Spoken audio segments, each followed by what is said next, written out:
Feeling thirsty for knowledge? Hackers on the Rocks is the podcast that mixes refreshing conversation with potent cybersecurity insights.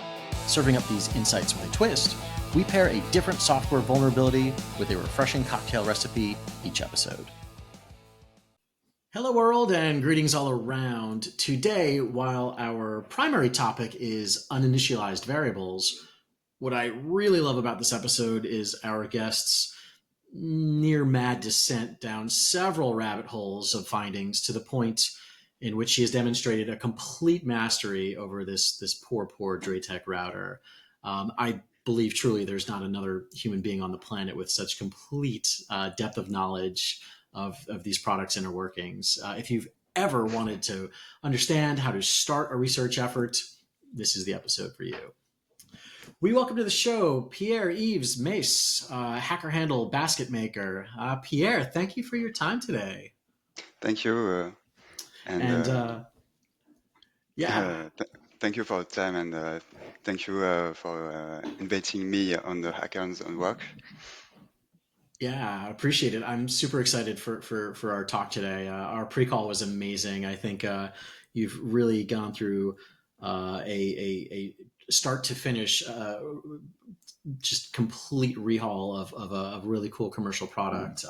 Before we get to the research, as is custom on the show, we drink. So Yes. It is your episode, sir. What are we drinking today? So we are drinking an Aperol Spritz. It's an Italian drinking, and it's Aperol with Prosecco and a slight sparkling water. Yeah, so I was in Paris last April for the Pall Mall Process Summit, and this drink was everywhere. Like, can you tell us a little bit about it? Like, what makes it so popular? I think it's like it's just a drink for the moment drink. I think 10 years ago it was Moscow Mule, and now it's Aperol Spritz. I Yeah, think fair it's a enough. trend. And you made yours from scratch. So is there a particular brand or particular ratio, or we just kind of like followed the internet and went to town? The ratio is like one. Okay, it's like one. I think it's one a half of Prosecco, and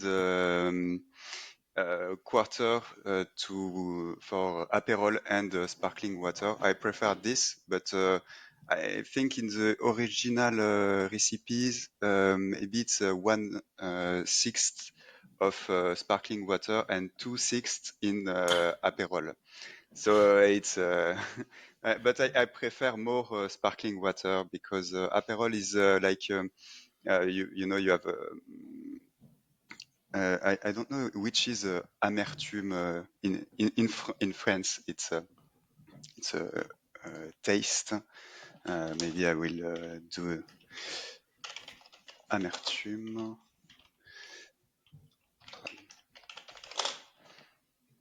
Bitterness. Yes. Fair. Well, mine is American. So as is typical in America, it's pre-made. It is in a bottle, factory-made deliciousness. So how would we in a word or two? Is there a celebratory toast in your native homeland or native language? Yes, we say apéro or chin. Yeah, Aperol. Chin.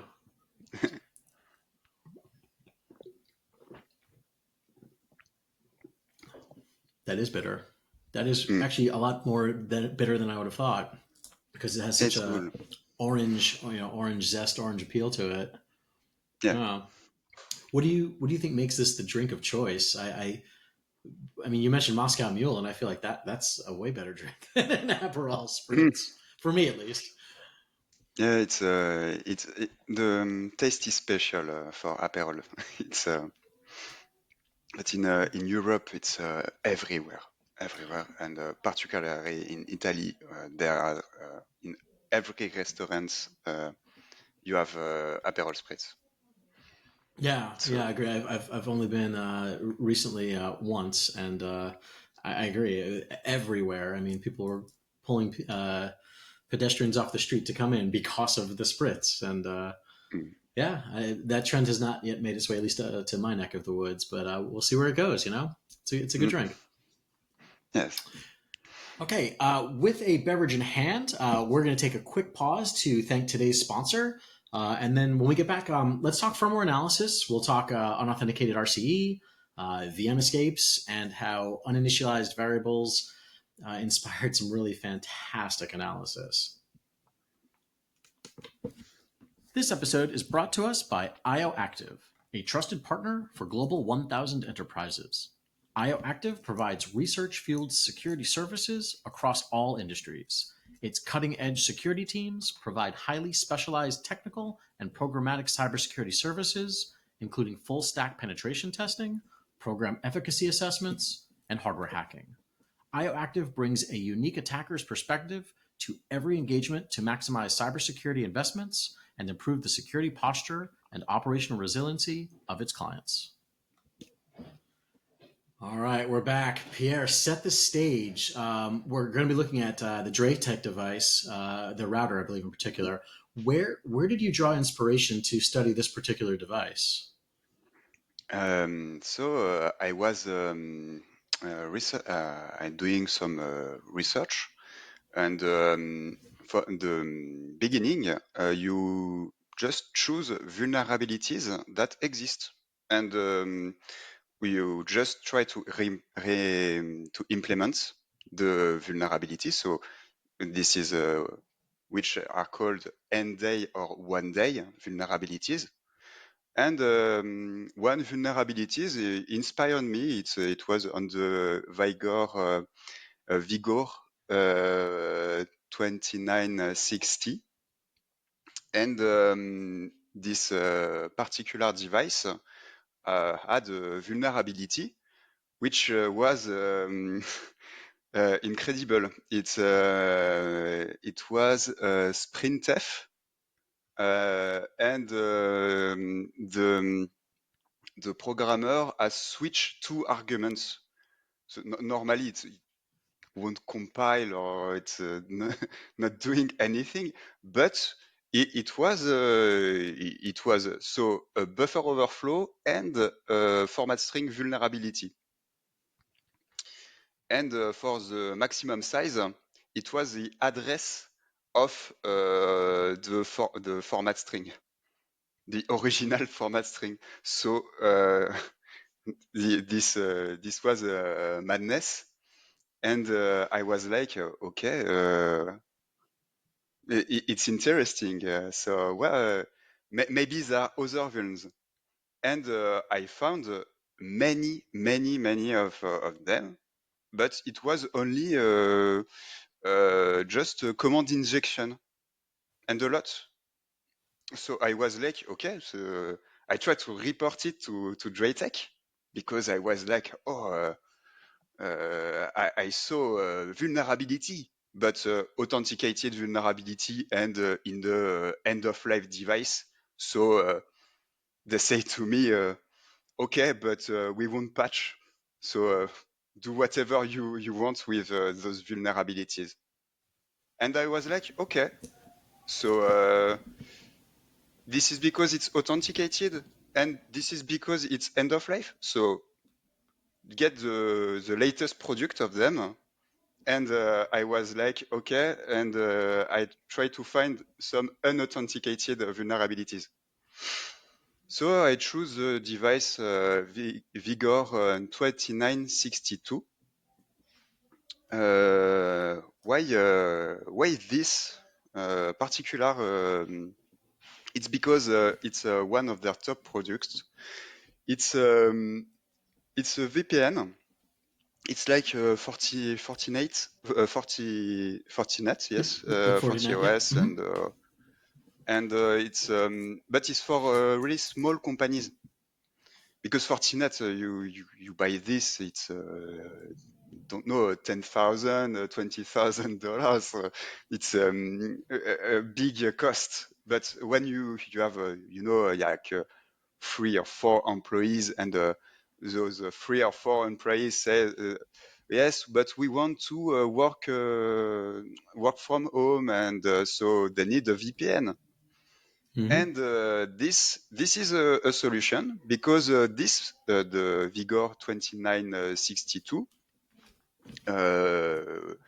accept is like 500 euros for a new device, and then 500 euros is correct for a company, for a really small company.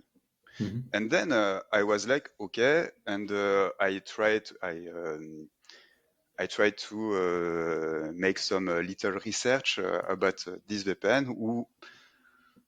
If someone has already done Mm-hmm. the work to open those devices, and etc. And there was a video from the conference Hexacon. It's a French conference. It's Synactive that organized it, and it's a cyber offensive security conference. And it was Philippe Lolleret. I don't know if I pronounce his name good, but he made a really, really great job to open the Vigor 3910 Mm-hmm. and the Vigor 2962. I choose it because it's completely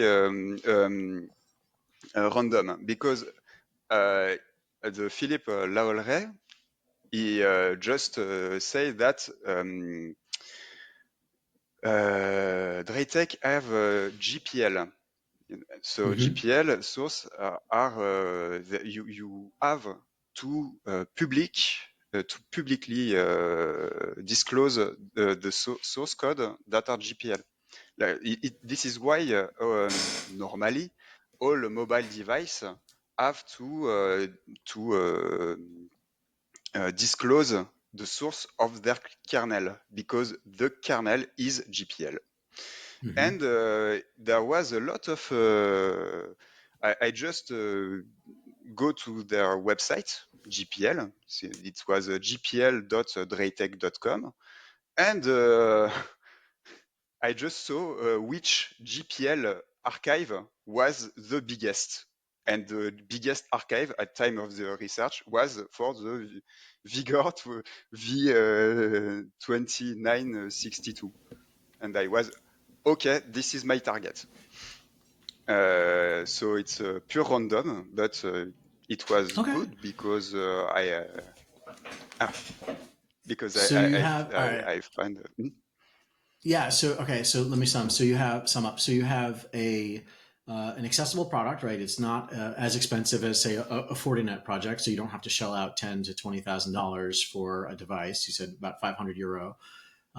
There's yes, some prior research that Philippe Lolleret had provided. The product is exact, partially GPL'd, which, as you've said, gives you a little bit of additional insight and rights.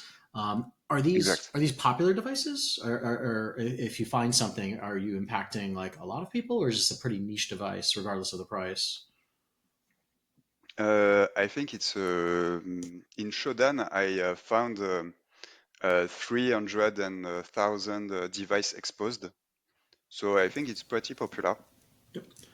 And can you And just really quickly, in like a sentence or less, just explain what Shodan is? yes, Shodan is a website where it's if you know Nmap. Nmap is a security port scanner, but in France and maybe in America too, it's illegal to use it on websites, because it's considered as as a try to intrude inside the company. Don't do that, because Shodan do it for you, and uh, Okay, and this so is legal. for our audience, yeah, in terms of what's called active scanning, meaning sending data to another device to figure out what it is. if I'm hearing correctly, in Yeah, your jurisdiction, doing that yourself may be not fully in the extent of the law. However, there are online services, one of which is called Shodan, which can essentially do this for you. And so exactly. you did not need to find all of these Draytech routers through the service, the Vigor 2900 model or 2962. Like you're able to find there's like 300,000 of them. So it's a fairly common device then, which is again a nice point for research. So you have this device, you have it in your possession. Again, you've got a little bit of a head start thanks to Philip Lolleray's original research. How did you get started? Like, what did you do first? So I download the firmware on their website. And in the previous research of Philippe Laolré, he was like, his research is named Emulate It Until You Make It. And this is clearly important because I don't have money to spend everywhere and buy a lot of device and for nothing. So I prefer to be pretty sure that my vulnerability will impact the device before getting it. So I get the firmware. Firmware was encrypted, but on the GPL source, I get a script that decrypts the firmware, which is really cool. So all the firmware is decrypted, and I have the firmware. And in the firmware, there was a QEMU that launch what is called a DrayOS. DrayOS is the operating system of the router, and it is launched inside a VM on the device. So Got it. Okay, so we know already then through QEMU that there's a virtualized container that's hosting the DrayOS image. Okay. yeah, So all right, now you have access to firmware and your analytics, and you of course have a physical device as well, right? So what mm, how do you I don't have the physical device for the moment. okay, because you're building your exploit first before you determine that it'll function. Yeah, You mentioned yeah. that. Okay, so how do you where do you get started beyond that? So you now have everything decrypted and where it needs to be. Mhm. Do you just start connecting to it, or how does this work? So QEMU was also on the GPL sources. So I get the QEMU, and like Philippe Lolleret has done for the moment is and I just start the VM, and I was like okay, that's cool, it starts after just sometimes because you have to add interfaces and so on. And after, I try to ping the machine, and the machine responds. So it answers to ping, which is cool. And I was like, okay. And I try to connect to the LAN address, which is 192 168 0.1 or maybe .1.1, and it's I have the web panel interface, and it's really cool because you have it's as you have the device, but you don't have the device, so you can hack it. And now the vulnerability research can now I can do with the vulnerability research work. Yeah, I dig that, and I think it's a really important point, right? So you've not yet expended the funds to pick up the hardware device, but because you have a virtual image of it, you can send network traffic and get a response, and from there you can kind of play around. So with I guess you said it's a typical internal interface. Are we talking just you're setting a bunch of like web requests? Like, is that where we're starting? Yes. Yeah, it's a web request, and I was like clearly like a pen tester do, because I was also a pen tester in my young age, and so I just try to pen test it, like SQL injection and so on. And I try to map all the endpoints that are unauthenticated because Draytech they say to me that we cool, but if it's authenticated, it's not. We don't. We don't take it. So I was okay. So just take the authenticated, and so there was some time because I read some codes and didn't find anything really useful, and I was like, okay, but this product is a VPN. So how do they implement the VPN? So I search and I saw that there are some VPN interface. So they have classic WireGuard, OpenVPN, and their VPN, which is SSL Easy SSL VPN. I think they changed the name 1 month ago, and it was SSL VPN. So okay, SSL VPN. How they connect to it? I don't know. And I search on the internet, and I find their mobile application, and I was like, okay, a mobile application. Okay, really good, really good. And I saw the SSL VPN. So they connect with the HTTP connect method. So, okay, they connect with the HTTP connect method. Okay, it's like a connect slash. And I was like, connect slash? It's not common. Normally, it's a connect and followed by an address. But it was connect slash, and I was like, if it's connect slash TGI dash bin slash activate, and I was like,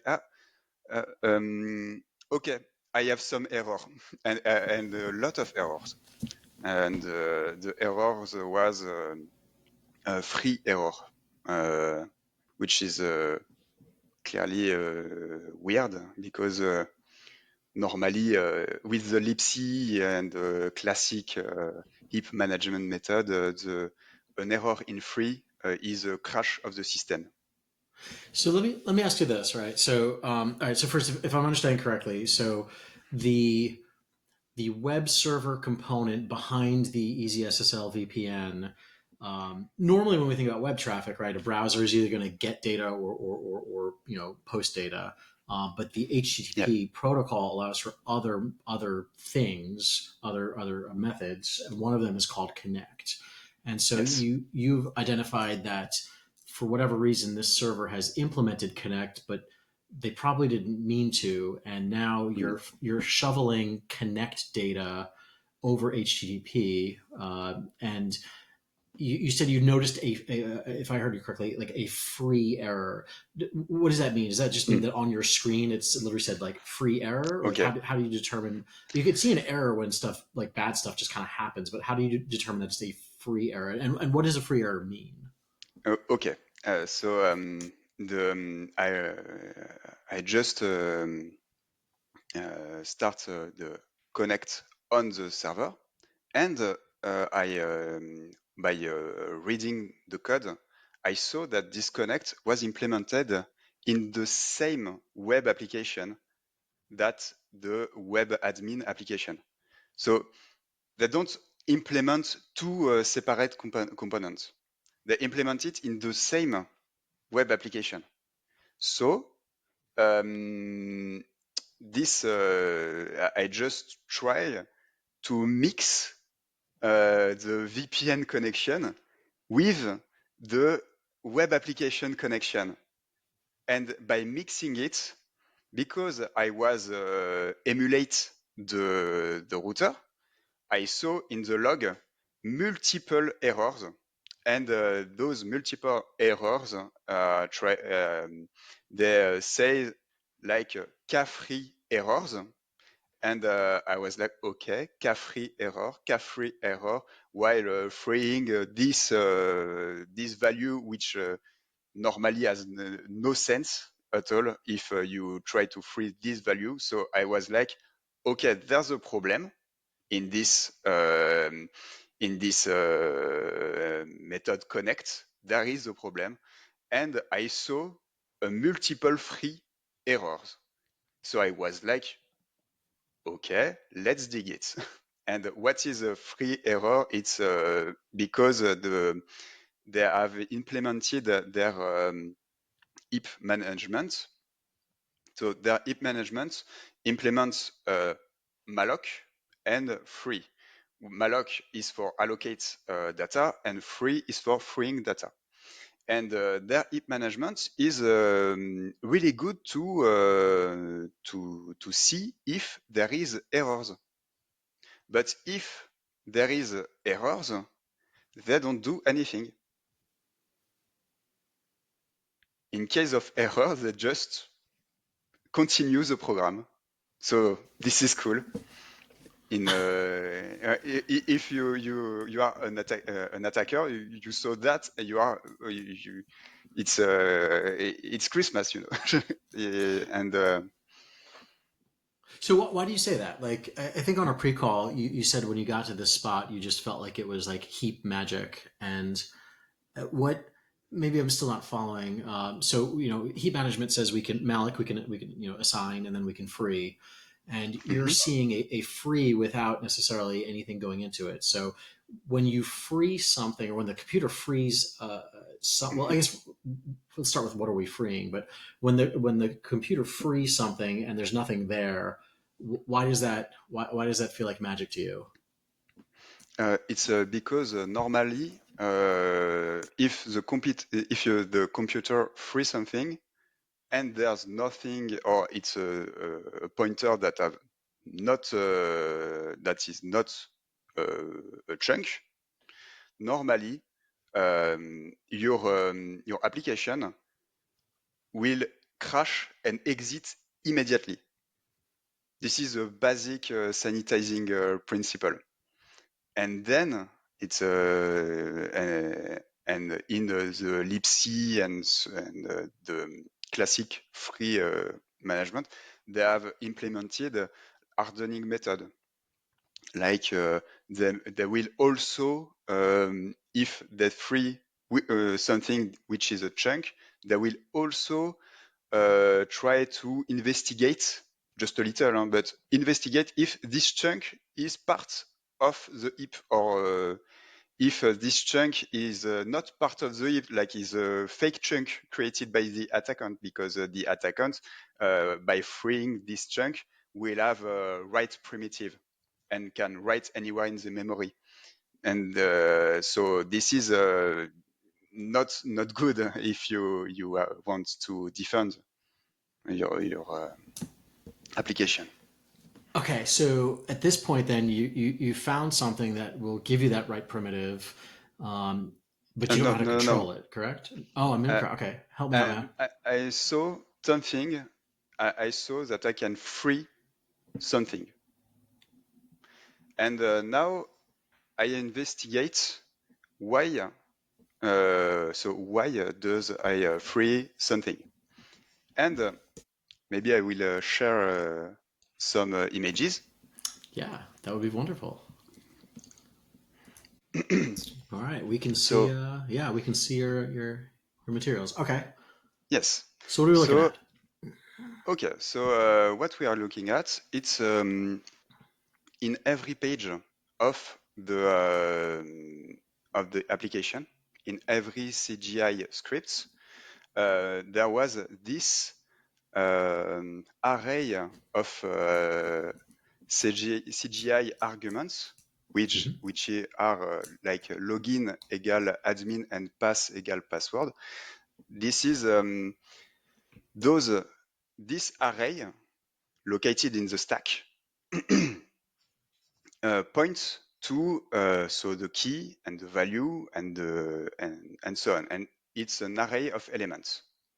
And this array of elements is clearly good if you have a get method or a post method. This array will be initialized, and with the post method it will be also initialized.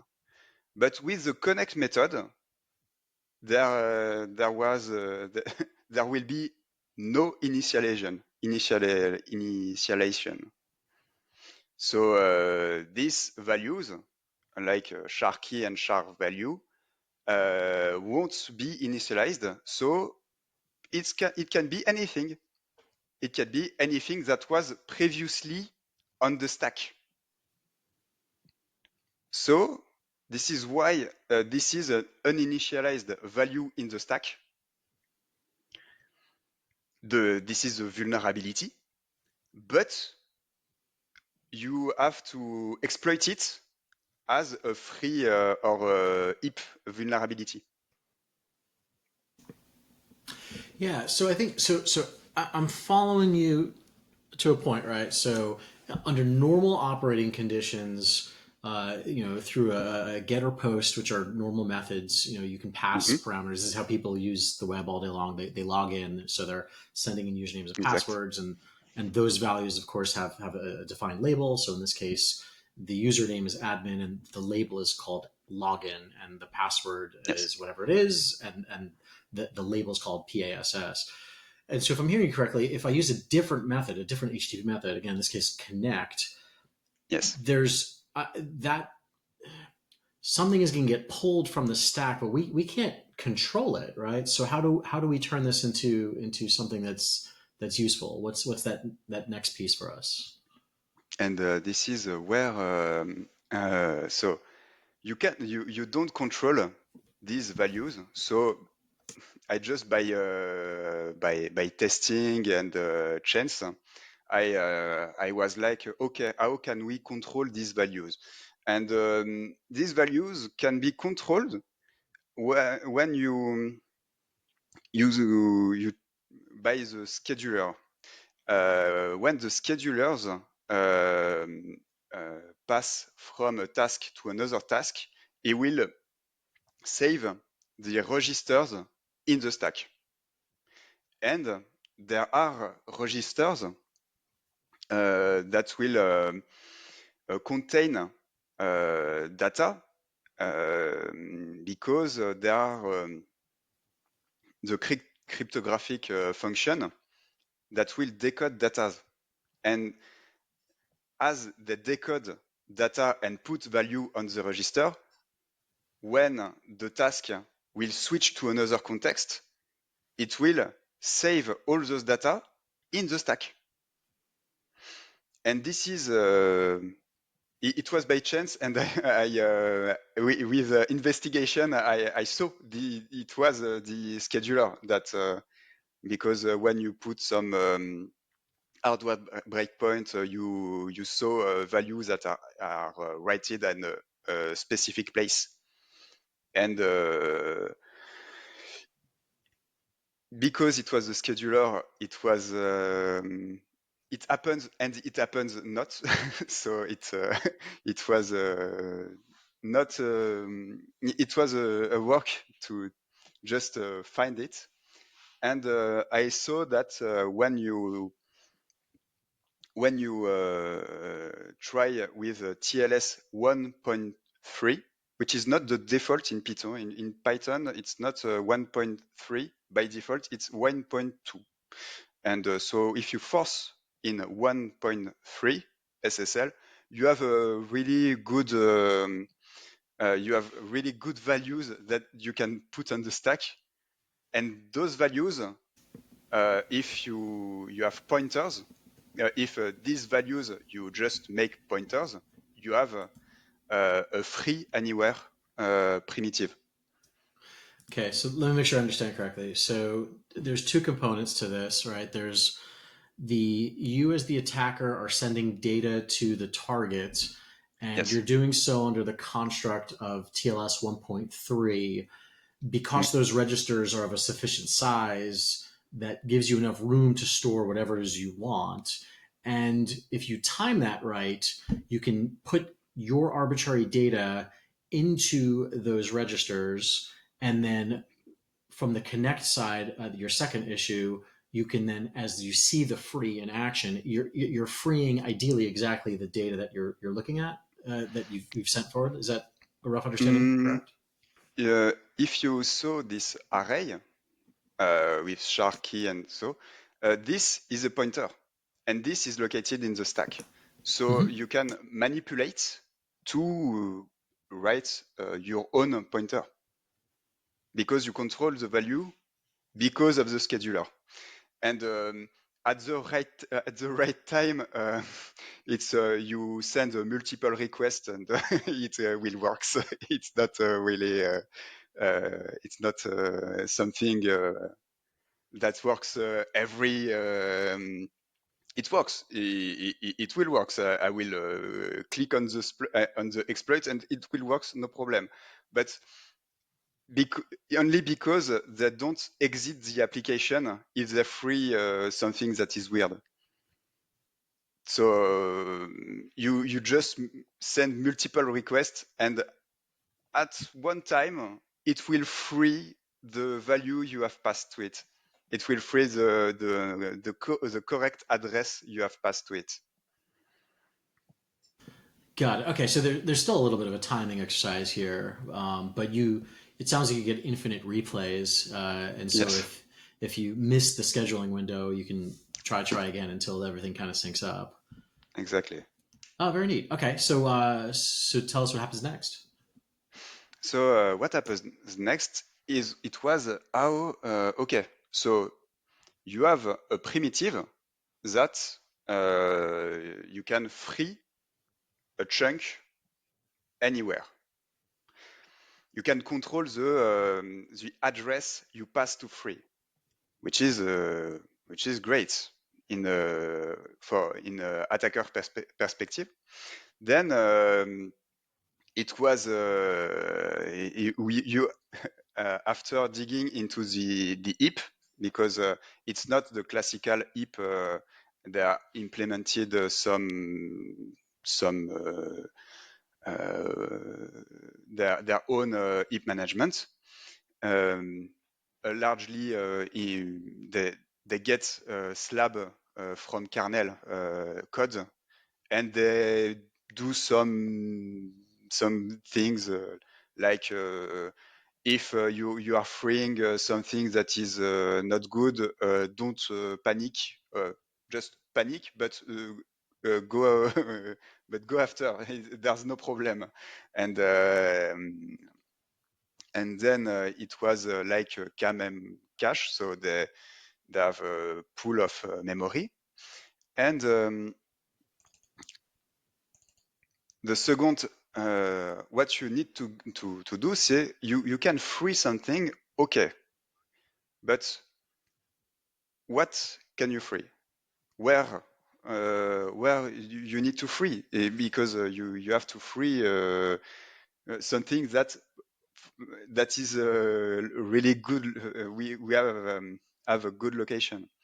At a good, you have to free at a good location. And so the heap management for chunk that are less than OX 1000, they will fall in the KMM cache section.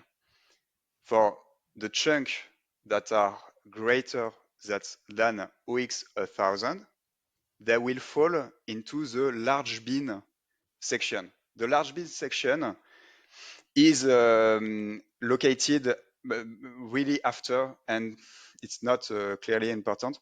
What is important is to have this clear pattern of memory. Like, you send a request, so you send the headers, so get, CGA bin, user login, etc.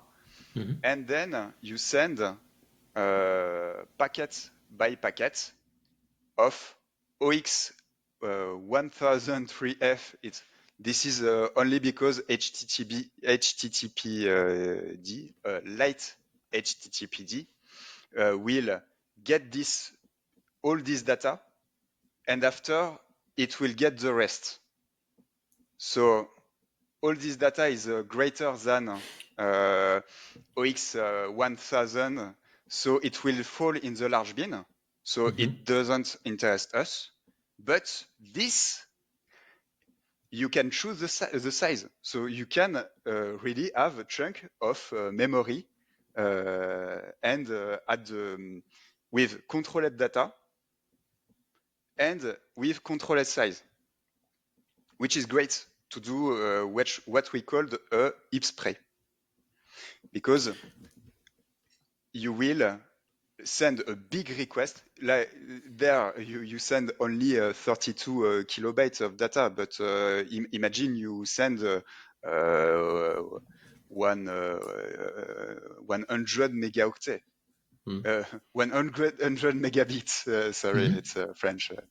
And so you do this pattern, and you have a really, really good heap spray, which is great. Because All with right. this heap spray, oui, yes, you can. Yeah, so I think so.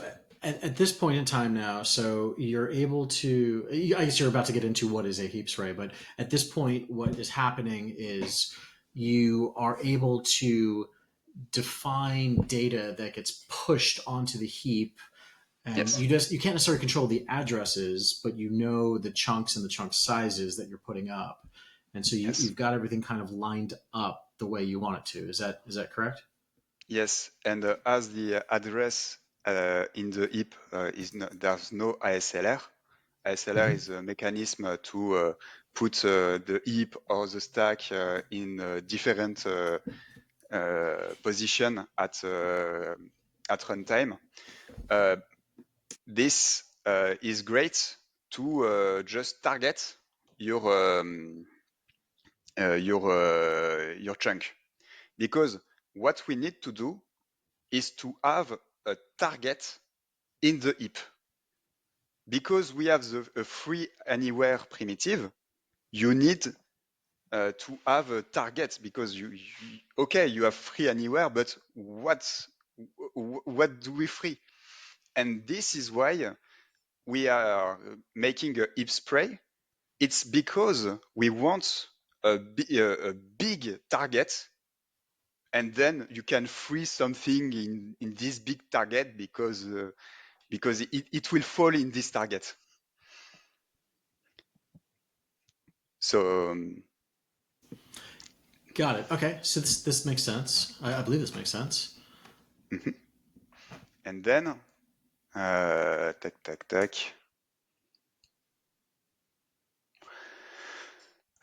Okay, and then as we have make the target, now we can exploit it. How do we exploit it? It's first we send a heap spray, so with multiple chunks. So now we have this chunk, which is a target. So this chunk is free, but normally it's not free because this is a vulnerability. With this vulnerability, you can free a chunk, and in the application, it's not good, because you have you have a hole in there. If your heap spray, it's your request you have sent, you keep maintaining the connection. The time you free the chunk, then you create another uh, another connection, and this other connection will fall into the hole. Why is that? It's because in this heap management, and also in the libc memory management, chunk with a certain size, when it's free, the next chunk which is allocated of this size will fall in the exact place of this the chunk of the last chunk that so it's like a stack. So last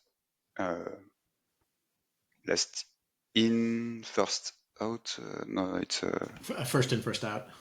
yeah. Thank you. Yeah. So So can all right. Sorry. So normally I let you guys do this stuff. So I'm sorry. So can you explain first in, first out? What does that? What does it actually mean? maybe it's not first in, first out. Yes, it's so the first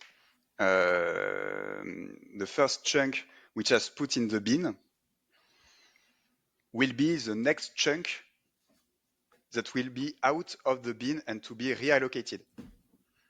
Yes, it's. Yep. I hope I explain. Yep. I hope I So yeah, explained. there's been a chunk that has been you placed into the stack some data, right? In this case, through the SSL Yes. structure. That gets freed, and now you know the size and address of what comes next. Is that So correct? you put the data on the stack. Mm-hmm. These data are pointers. Mm-hmm. So you try to mimic pointers. These pointers will be freed, will free something, which is the free anywhere primitive. Then, so before you have make your if spray, which is this one. Then you have your free anywhere. You have to imagine multiple clients. There are one client that make the if spray. There are one client that make the free anywhere primitive. And there's another one client, so there are three clients that make the last connection. And this, with the last connection, the first client, you just end your request by sending the last data. And then all is free. So all these are free. But there was data in there.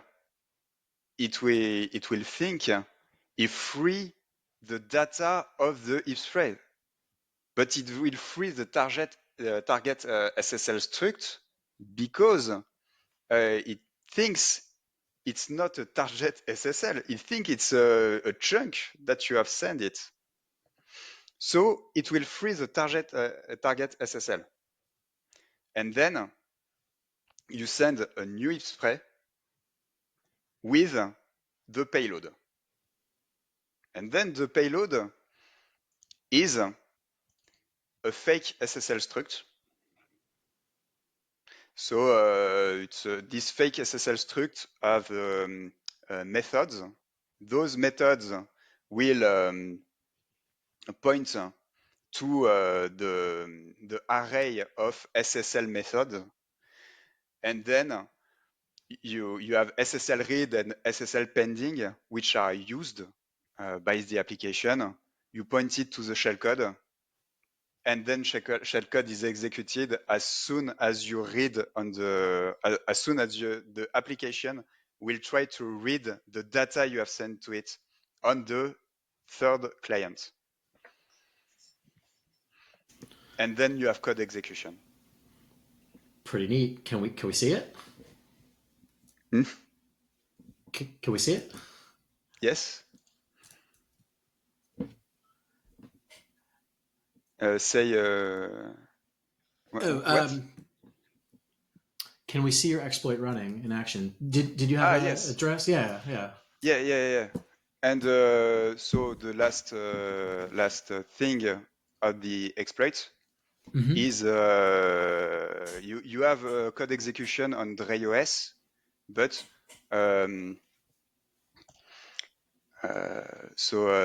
this is the shellcode. Mm-hmm. Yes. Now you saw C code, and it's not assembly, but you can take C and just compile it on bare metal, and then it will get you shellcode. There are some some of this function like printf, like start telnet cmd and so on. I just get their address inside the firmware, so it call those function inside the firmware, because when you exploit, it's cool to use what the firmware give to you. So there's two things. So this is just to demonstrate that you have code execution on DreOS, and this is to demonstrate that you have code execution on the hypervisor. And this is I don't know if it's other vulnerabilities but I think the big problem is if you control DreOS, it's already win. And so what I've done here, it's I just rewrite this this file, which will be sourced in yes, you have a you have a write file anywhere in the system. As soon as you have as you are DreOS, you can write anywhere on the DreTech system, and then you can write a file. So which file I rewrite a bash source file, which is sourced on a script, and then after I just call one of these scripts that source the file I rewrite, and this file I rewrite with this, so I can do yes, hackers on the rock. Yeah. And so, just kind of summing this up a little bit. So, you're gaining execution on the DreTech, but the DreTech itself is sandboxed, and so you Yes, needed a way to escape the QEMU environment, and so yes, you're doing it by using the uh, sourcing permissions of the DreTech to write to the base operating yes. system. Awesome. Exactly. Because they need to, save configuration and so on. And so as they save configuration, normally you save configuration in a specific folder or with a specific name, but there's no. They save like you can save. There's a script that you just you just tell to this script what the name of the file with the complete path, and you can write on on this file, and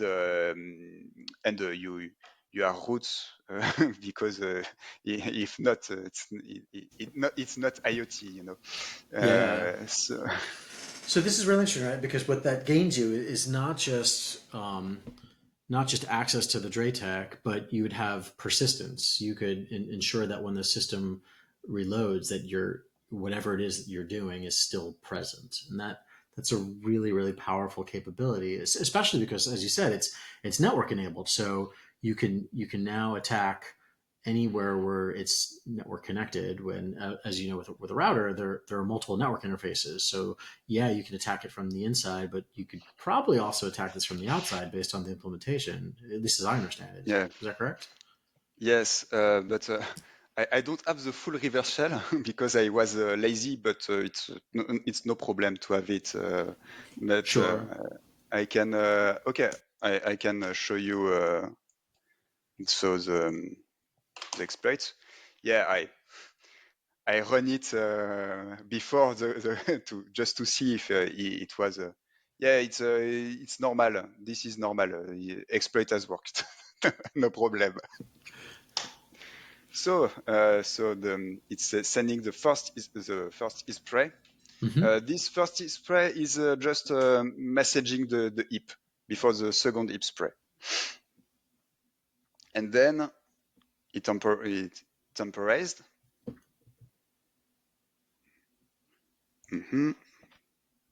Okay. Now I start the free anywhere. The multiple requests ask for just to be sure that I have the free anywhere. So, request has been sent, and so on. Là, he compiled the shellcode. And then, normally, okay, he sent the spray, has been sent. Okay.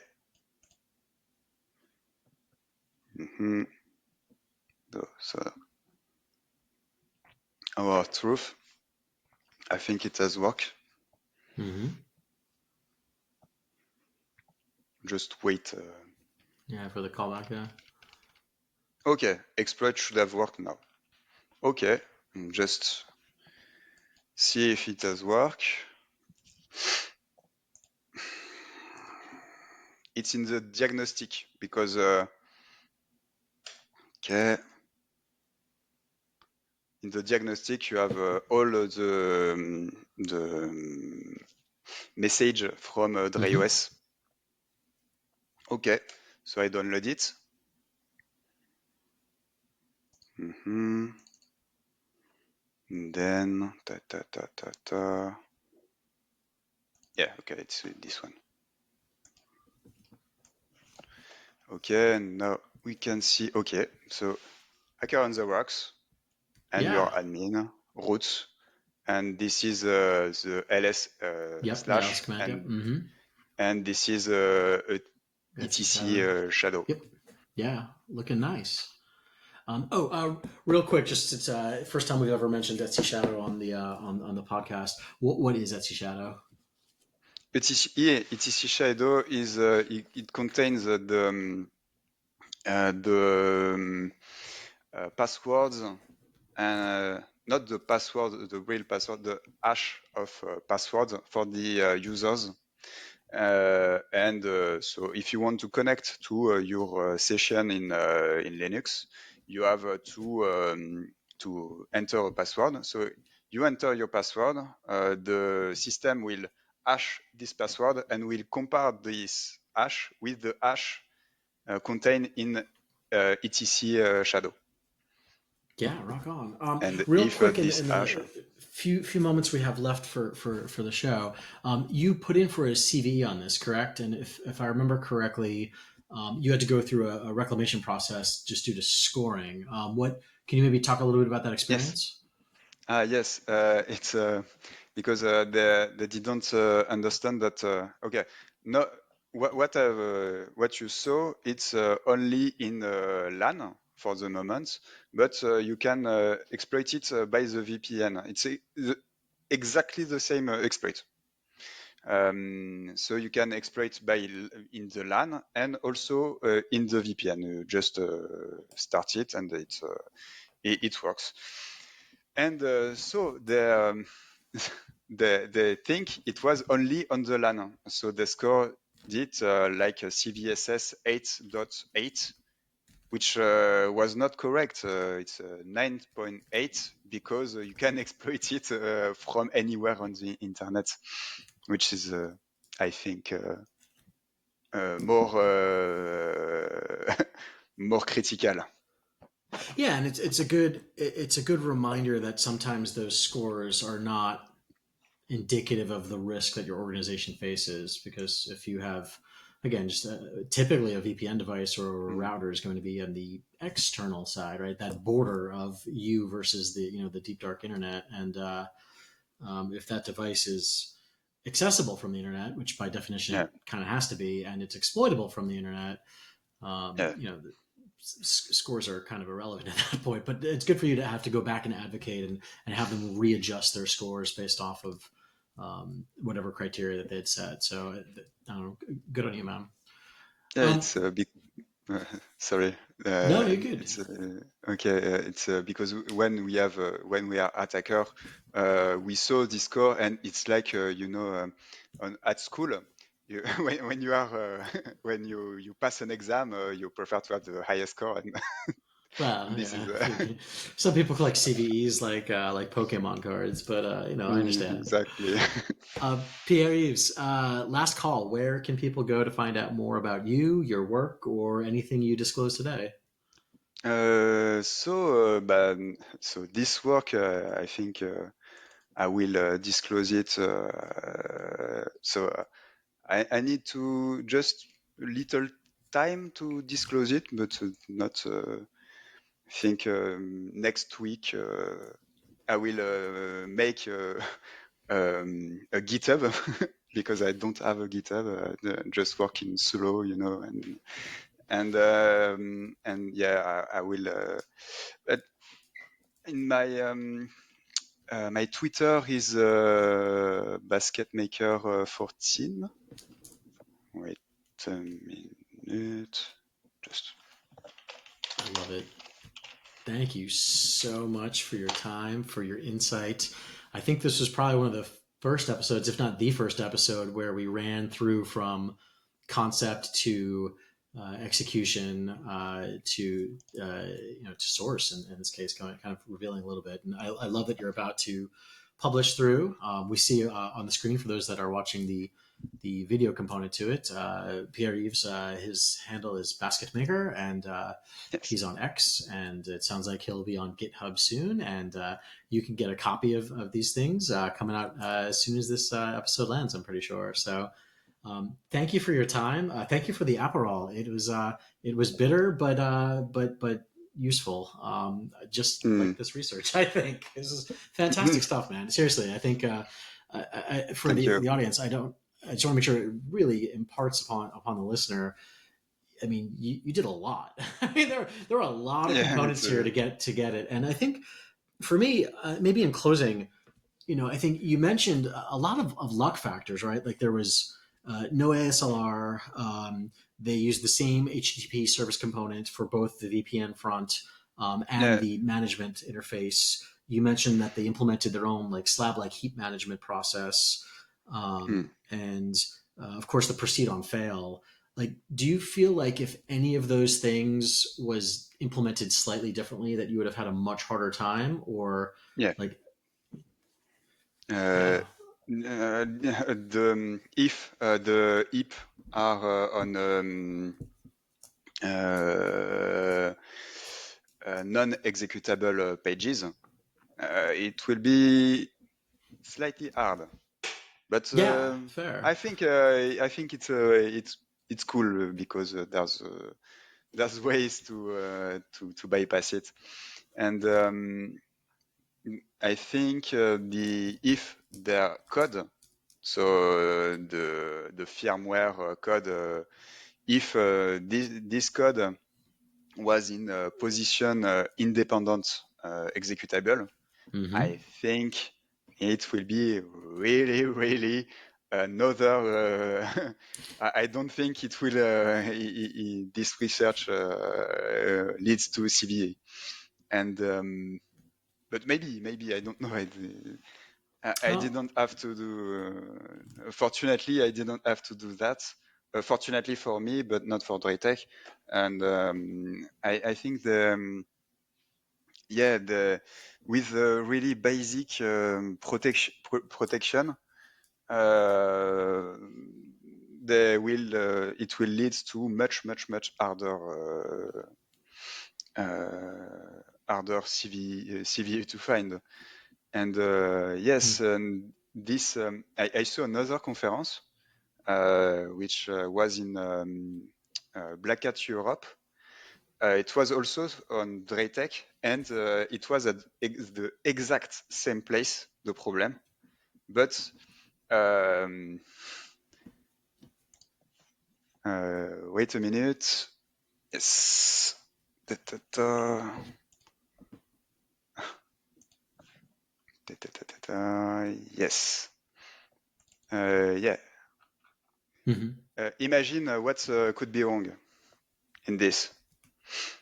Because if the array is not initialized, okay, it could be wrong. But if the array will fall much, you pass a lot of get arguments, it will overflow, and this was the vulnerability. That's interesting. And as it is pointers, you overflow to PC, and you just have to do p is equal to shellcode multiple time, and it's okay. Yeah, that's good There research was too. there was exploit. It's a force quote, I think. I've done it. Well, thank you so much for your time again. I think this was a fascinating episode, and Pierre-Yves, this is just great research, and can't wait to see what you do next, man. Thank you for your time. Yeah. Thank you very Cheers. much. Cheers.